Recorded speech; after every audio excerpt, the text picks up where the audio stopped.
Okay.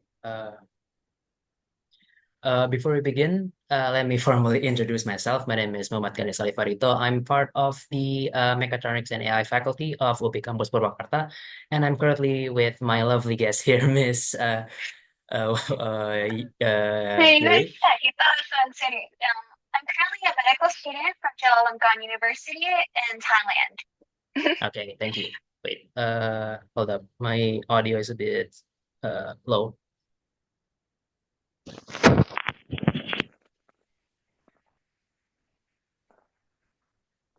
Okay. Oh. Okay, so the reason why I invite you here tonight is because I have a few questions that I would like to ask you. Okay, Yeah, I would gladly answer those. the topics is surrounding the basically the effects of information technology like social media on the younger generations and how it make them basically act disrespectful and that kind of stuff towards other people. And Mhm. I got three questions for you tonight, so it won't take too long. Let's just begin. For the first question is what is your personal opinion on our subject today, based on your personal experience on using social media? So, as a social media user myself, I've certainly encountered many parts of the media. So, there are certainly good parts and there are certainly bad parts. So, with the good parts, they would teach, maybe some basic manners or etiquette classes, or they would basically exude this aura of a respectable on how to be a respectable person and a respectable adult. And there are certainly bad parts that we can see like commonly on the mainstream media. Like for example, Logan Paul, Mr. Yeah, Beast, or Mr. yeah, B. Yeah, basically a lot of YouTubers. Well, not all YouTubers, I don't want to yeah, generalize, but well, a lot of those social media influencers, they tend to exaggerate things for, marketing purposes or maybe entertainment purposes. And most of the times, they don't really consider, the etiquette part or how to be more polite or polite strategies on, how to interact with others in the social, in a society. So with that, and their target audiences, and a lot of their audiences okay. All usually right. Our are kids, right? little kids, Yes. influenceable. What's the word for that again? So they're easily influenced, right, Yes. from these mainstream media, and their minds are still currently developing. So they take all of these, all of their information intake are from these YouTubers or influencers or a lot of big influences, right? So they take all of these information and they think that that is what's normal in our society. So they try to replicate those actions, replicate those like their personalities to be more like their idols, as they usually watch those people, right? So these children usually think of them as their idols. So they will try to replicate their behaviors, try to act more like them. And that is what we see in children nowadays or youth nowadays that we consider as disrespectful behavior. So that's really common. And I think that a lot of it certainly is from social media. And you know, I think it's important to carefully monitor your youth, your children, and basically anyone who's easily influenced, and even ourselves. I mean, even with a little bit of, watching social media, scrolling on your Instagram here and there, there's still certainly, definitely, influences on our minds, and we typically normalize things that we see in on social media as normal because that's what we surround our life with. So I think it's important to beware of these things. Monitor your children. Don't let them take uh, basically like teach them what's right and what's wrong. And if you see these behaviors, maybe tell your children if it's wrong and not to do those things and tell them the reason why also. And yeah, I think that's basically it for my opinion. Okay. Okay. Can you still hear me? Yeah, I can Okay. hear you. Okay. For the second question is we'll be focusing on more on the negative side. Uh, why do you think those influencers, those figures, have so much influence on the younger audience? Because you brush on that when you're explaining your Hmm. personal opinion. Could you like So, further it in? okay, sure. So with kids, right? They Mhm. don't typically they don't typically search for academic content because they already have a lot of those from their school. So when they're free, well, usually during their free time, they would look for entertainment media or anything that would maybe distract them from their stress from schoolwork or maybe some other works. So they would typically look to entertainment influencers. So with this, the the pool of the entertainment influencers are usually so it's your job, right? So they have a job to fulfill. They have to feed their families. So they would look for ways to market their content as much as possible. And they don't really consider the effects of their content. So with that, they try to use, strategies like clickbait or anything to exaggerate since that's what brings in more views. And with children, children are usually interested in animated things. Like, so my definition of animated is anything that's, moving, constantly stimulating their minds. Mhm. Like, content have to be extreme, right? Right. For it to grab your attention. And with that, these children, they don't really have a filter on they don't really have a concept of what's clickbait and what's not clickbait, what's real and what's not. So they see these entertaining media, right?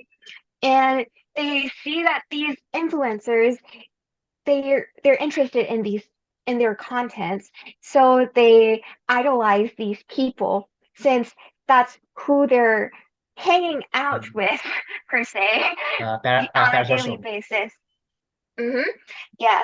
So with these, they have a sense of how like there's a I don't know how you call that. Like I don't know the specific word for it, like a parasocial relationship.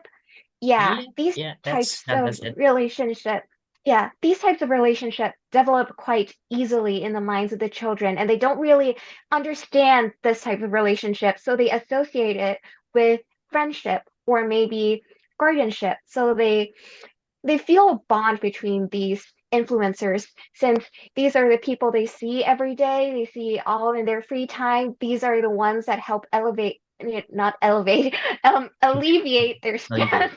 Alleviate. That's Sorry, not healthy. Yeah, alleviate yeah. their stress. So that's why they get influenced quite a lot from these influencers. And from my point from before, these influencers, they don't really consider much about their content and the effects of their content on the minds of their children.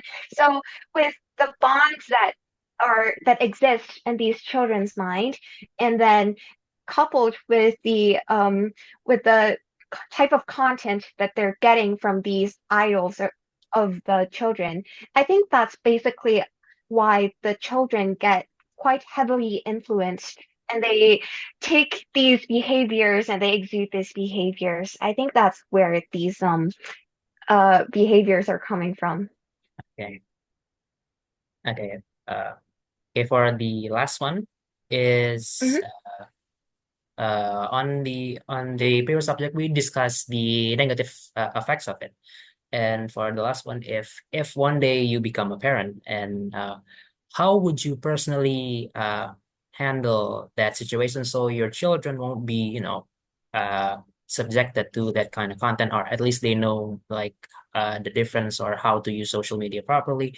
And do you think there should be like a rule or a regulation on how social media should be presented, like content should be presented in general? And that's it. Hmm. So, firstly, oh, I'm sorry. ขอขอแป๊บนึงนะคะ Okay. My mom entered the room, sorry. Now, Yeah, um, I as for my first point that I'd like to touch is for the rules for social media, right? So I think that it's important for there to be rules for social media. So no one harasses others, no one yeah, posts negative things or maybe controversial yeah, things. yeah, And yeah, I those think, kind of things. Yeah. yeah. So with that, adults would usually argue, right, that there's no freedom when, we have to abide by these rules and regulations. Mm, So I think that there has to be some rules to a certain extent, but for children, for their use on social media, I don't really support the use of social media for in children, but I do understand why a lot of children use it. So I think that it's important to have a separate set of rules for children since their minds are not fully developed. So there are a lot of concepts that they can't really grasp. So there should be some rules set in place, especially for children to maybe not subject them to things that are maybe too mature or maybe how do I say this? what? That are maybe inappropriate for these children. And there certainly should be some filter on what's permitted and what's not permitted on these children's platform. For example, I think the idea for YouTube Kids is actually a really good idea in theory, just not really in execution. but but yeah, I do understand that, and I think that's a really good start. And maybe I think that these set rules I really like the way YouTube Kids kind of function, but then there are a lot of, improvements that can be made. But yeah, on that, I think maybe take YouTube Kids for an example. And there's also a case, right? Have you heard of the TikTok case in America where there's a Oh, lawsuit, yeah, regarding the privacy? mm, And I think that even with set rules in place, right? It's also the parents' responsibility. It's not entirely the platform's responsibility to take care of the children. It's also a part of the parents' responsibility to monitor what your children or what these individuals that you're taking care of are watching and maybe like um so I don't really support the control. Oh, sorry, my yeah, earbuds yeah, yeah, fell it's out. fine, it's fine. Yeah, so I don't really support like full control of children, like sitting behind them, breathing on their neck, watching what they're watching. I don't support that, but there should be some monitoring so your children doesn't, go on some side of Yeah, YouTube that's they're graphic. not supposed to. They're not supposed to see. Yeah. So I think that it's important for parents to monitor, but not to the point of controlling, since children should also be given a chance to learn on themselves. That's how children effectively learn what's right from wrong.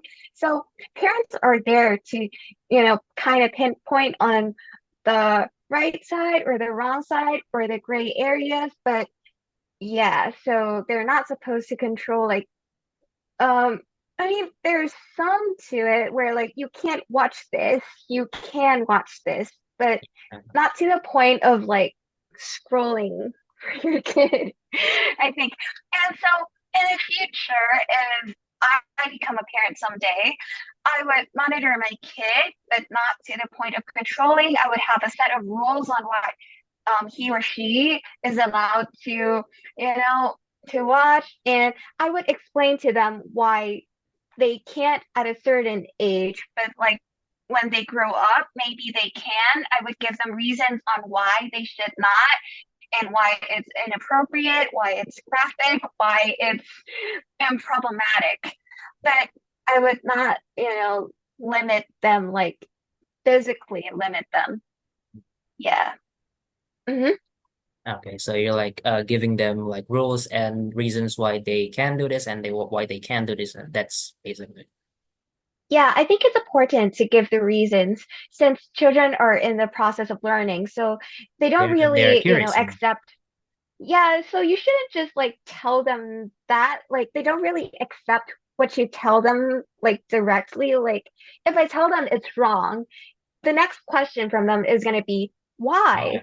Yeah. And it's important to answer that why so they know that this is wrong because of this. So other types of content that are related to this particular topic, they would know by, maybe relating them, like drawing a line, Yeah. connecting the Yeah. dots. Yeah. So I think that's a great way for children to learn, and it's really important. Hmm. Okay. That's all of the questions that I have for you today. Thank you for Yuri or Suwansiri. Depends on what you want me to call you. Yeah, Yuri is fine. So thank you Yeah. for having me Yeah. No, thank you for wanting to come. here. Okay. You're welcome. Okay, I guess that's it. Thank you again, Yuri. I'm probably gonna post this on Instagram and maybe I'm gonna tag you or something. So yeah.